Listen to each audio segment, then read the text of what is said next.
اولم یتفکروا فی انفسہم ما خلق اللہ السماوات والارض وما بینہما الا بالحق واجل مسمی، کیا یہ لوگ اپنی دلوں میں اور اپنی جانوں کے معاملے میں غور و فکر نہیں کرتے؟ دیکھیں بھائی، کل کے سبق میں آپ نے پڑھا تھا کہ یہ جو آخرت کا انکار کرنے والے ہیں یا اللہ کے مشرک، اللہ کے ساتھ شریک ٹھہرانے والے ہیں، ان کے پاس دنیاوی علم ضرور موجود ہے، لیکن اس علم نے ان کو کوئی فائدہ نہیں دیا۔ انہوں نے ایسے آلات تو بنا لیے ہیں کہ جن کے ساتھ وہ سیکنڈ میں لاکھوں کروڑوں کا حساب کر لیتے ہیں، لیکن اسی ذہن سے وہ کہتے ہیں کہ ہمیں پیدا کرنے والا کوئی نہیں ہے، یعنی ہے ہی کوئی نہیں خدا۔ بہت سارے ایسے لوگ موجود، یعنی ان کو یہ بھی سمجھ نہیں آیا کہ کیا کوئی چیز بنانے والے کے بغیر بھی بنتی ہے۔ ٹھیک ہے، تو اللہ تعالیٰ فرما رہے ہیں کہ جو لوگ آخرت کا انکار کرتے ہیں کہ آخرت قائم نہیں ہونی، ہمارا حساب کتاب نہیں ہونا، کیا کبھی انہوں نے اپنے بارے میں یا دل کے اندر خود بیٹھ کر کبھی غور و فکر کیا؟ مثال کے طور پر آپ دیکھیں، اللہ نے انسان کو دیگر جو مخلوقات ہیں ان سے کئی لحاظ سے مختلف پیدا کیا ہے۔ وجہ نمبر 1، جتنی بھی مخلوقات ہیں اللہ نے ساری کی ساری انسان کے تابع کر دی، ٹھیک ہے، اور انسان کو ان کے اوپر آپ سمجھ لیں کہ اختیارات دے دیے، انسان ان کے ساتھ اچھا بھی کر سکتا ہے، برا بھی کر سکتا ہے۔ کسی اور مخلوق کو اللہ نے یہ اختیار نہیں دیا، یعنی ہر ایک مخلوق کو اللہ نے انسان کے تابع بنا دیا۔ دوسرا آپ دیکھیں، کسی بھی مخلوق کو اللہ نے نیکی اور بدی میں اختیار نہیں دیا۔ یہ یعنی انسانوں اور جنوں کے علاوہ یہ انسانوں کے پاس ہی یہ اختیار موجود ہے کہ اللہ نے ان کو کسی قسم کا کوئی یعنی زبردستی نہیں ان کو اوپر کی، اللہ نے ان کو اختیار دے دیا ہے کہ آپ سیدھے رستے پر چلنا چاہیں تب بھی آپ کی مرضی، برے رستے پر چلنا چاہیں تب بھی آپ کی مرضی۔ باقی جتنی بھی مخلوقات اللہ نے دنیا میں پیدا کی ہیں ساری کی ساری اللہ کی عبادات کرتی ہیں، اللہ کی نافرمانی کی وہ سوچ بھی نہیں سکتی۔ سمجھ آئی بات کی؟ یعنی ایک تو اللہ نے ہر ایک مخلوق کو اس کے اوپر انسان کو اختیار دے دیا، اور دوسرا انسان کو خود بھی اللہ نے اختیار دیا ہے کہ آپ جس رستے پر چلنا چاہیں چل سکتے ہیں، باقی کسی مخلوق کو اللہ نے اختیار نہیں دیا۔ تیسرے نمبر پر جو سب سے بڑی بات یہ اللہ نے انسان کو عقل دی ہے اور اس کی فطرت کے اندر صحیح اور غلط کو رکھ دیا ہے۔ جب انسان کوئی غلط کام کرتا ہے تو اس کا دل، اس طرح کے حدیث میں آتا ہے گناہ وہ ہے جو دل میں کھٹکے، دل اس کو بتاتا ہے کہ آپ یہ غلط کر رہے ہیں۔ اس کے لیے کسی نبی کا ہونا، کسی کتاب کا ہونا ضروری نہیں ہے۔ اگر آپ کسی کو مار رہے ہیں، کسی کو قتل کر رہے ہیں تو آپ کا دل گواہی دے گا میں غلط کر رہا ہوں۔ آپ کسی کا حق کھا رہے ہیں، آپ کا دل گواہی دے گا میں غلط کر رہا ہوں۔ یعنی اللہ نے اس کی فطرت کے اندر عقل رکھ دی ہے۔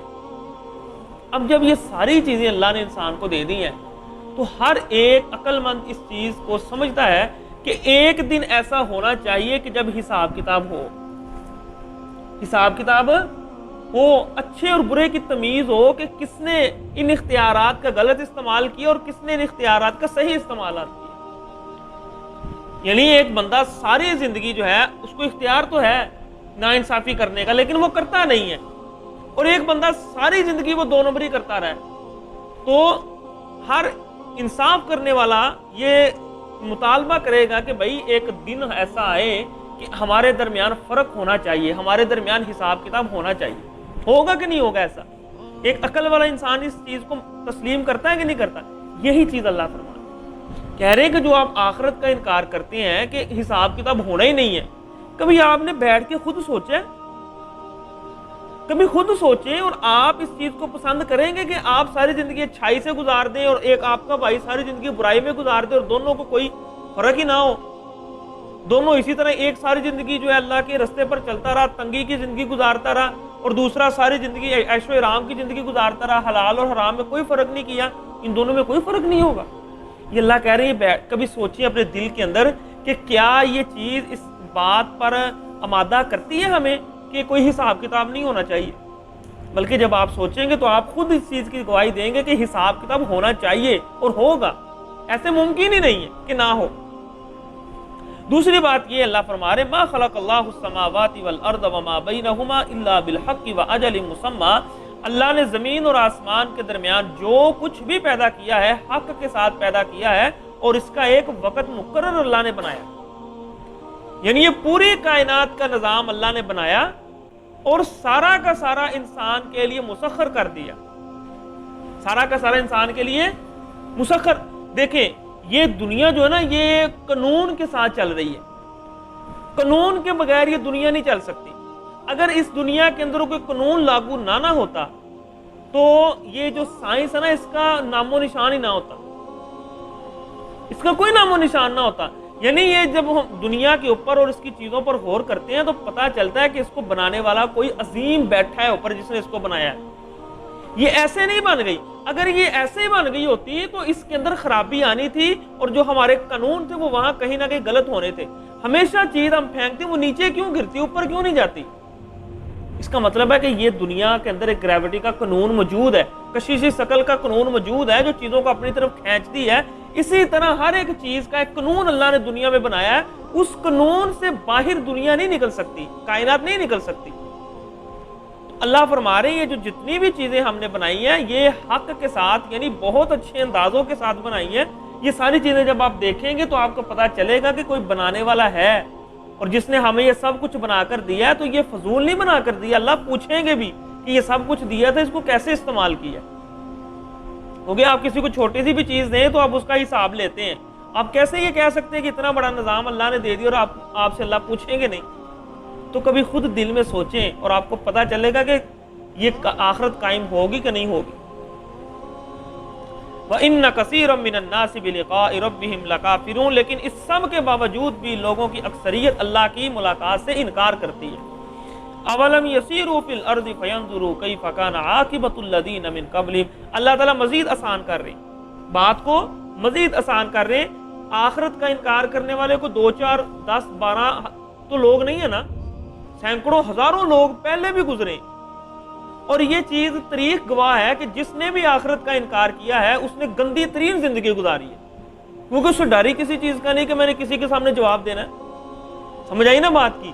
تو اللہ تعالیٰ فرما رہے ہیں کہ ذرا زمین کے اندر سیر کرو، جن لوگوں نے یہ کہا تھا کہ آخرت قائم نہیں ہونی انہوں نے پھر اپنی زندگیاں کیسے گزاری اور پھر ان کا انجام کیا ہوا۔ آپ خود اس چیز کو مانیں گے کہ یہ اچھی بات ہے ہی نہیں کہ کوئی حساب کتاب نہ ہو، کیونکہ جب آپ کہیں گے کوئی حساب کتاب نہیں تو پھر کوئی انصاف دنیا میں قائم نہیں ہوگا۔ اگر آپ کو اس چیز کا تجربہ کرنا ہے تو پھر دنیا کے اندر جائیں، سیر کریں، جو بستیاں اللہ نے ہلاک کی ان کے بارے میں پوچھیں یہ کیوں ہلاک کی، ان کا کیا جرم تھا، آپ کو پتہ چلے گا کہ یہ آخرت کے انکار کرنے والے لوگ تھے کہ ہم نے کبھی حساب کتاب نہیں دینا، پھر اللہ نے ان کا یہ انجام کیا۔ تو اولم یسیروا فی الارض فینظروا، کیا وہ زمین میں سیر نہیں کرتے؟ فینظروا، تو وہ دیکھیں کیف کان عاقبۃ الذین من قبلہم، جو ان سے پہلے قومیں گزری ان کا انجام کیا ہوا۔ کانوا اشد منہم قوۃ واثاروا الارض، اور اگر آپ یہ سمجھ رہے ہیں کہ اللہ جس کو مال دے اس پر اللہ راضی ہوتا ہے، یہ آپ غلط سوچ رہے ہیں۔ جس کو اللہ ترقی دے اس پر اللہ راضی ہوتا ہے، یہ غلط سوچ رہے ہیں۔ ترقی کا ملنا اللہ کی رضا کی دلیل نہیں ہے۔ اگر یہ دلیل ہوتی تو آپ سے پہلی قوموں کو تو اللہ نے بہت زیادہ ترقیاں دی تھی اور بہت زیادہ قوت عطا کی تھی۔ کانوا اشد منہم قوۃ، وہ تم سے زیادہ طاقتور تھے، وَأَثَارُوا الْأَرْضَ، اور تم سے زیادہ کھیتی باڑی کرتے تھے، وَعَمَرُوهَا أَكْثَرَ مِمَّا عَمَرُوا، اور تم سے بڑی بڑی عمارتیں انہوں نے بنائی۔ پرانی عمارتیں دیکھیں آج بھی بنا سکتے ہیں، کتنے کتنے بڑے پتھر، عجوبے دنیا سمجھ نہیں پا رہی ہے بنائے کیسے ہیں، تو وہ لوگ اللہ نے تباہ کر دیے۔ اگر یہ سمجھ رہے کہ قوموں کی ترقی اللہ کی خوشنودی کی دلیل ہے تو یہ غلط سوچ رہے ہو آپ لوگ، ایسا نہیں ہے۔ وَجَاءَتْهُمْ رُسُلُهُمْ بِالْبَيِّنَاتِ، ان کے پاس بھی ہمارے رسول دلائل لے کر آئے تھے، انہوں نے نہیں مانا، اللہ نے ان کو تباہ کر دیا۔ فَمَا كَانَ اللَّهُ لِيَظْلِمَهُمْ، اللہ نے ان پر کوئی ظلم نہیں کیا، وَلَٰكِنْ كَانُوا أَنفُسَهُمْ يَظْلِمُونَ، وہ خود اپنی جانوں پر ظلم کرنے والے تھے۔ ثُمَّ كَانَ عَاقِبَةَ الَّذِينَ أَسَاءُوا، وہ لوگ جنہوں نے برائی کی ان کا انجام السوء، برا تھا۔ أَن كَذَّبُوا، ان کا جو تھا جرم کیا تھا؟ جرم یہ تھا کہ ان کذبوا بآیات اللہ، جب اللہ کی آیات ان کے سامنے بیان کی جاتی وہ کہتے یہ خود ہی بنائی ہوئی ہیں، یہ کوئی اللہ کا حکم نہیں ہے۔ وَكَانُوا بِهَا يَسْتَهْزِئُونَ، اور دین کے ساتھ وہ مذاق کرتے تھے، اللہ کی آیات کے ساتھ مذاق کرتے تھے، یہ ان کا جرم تھا۔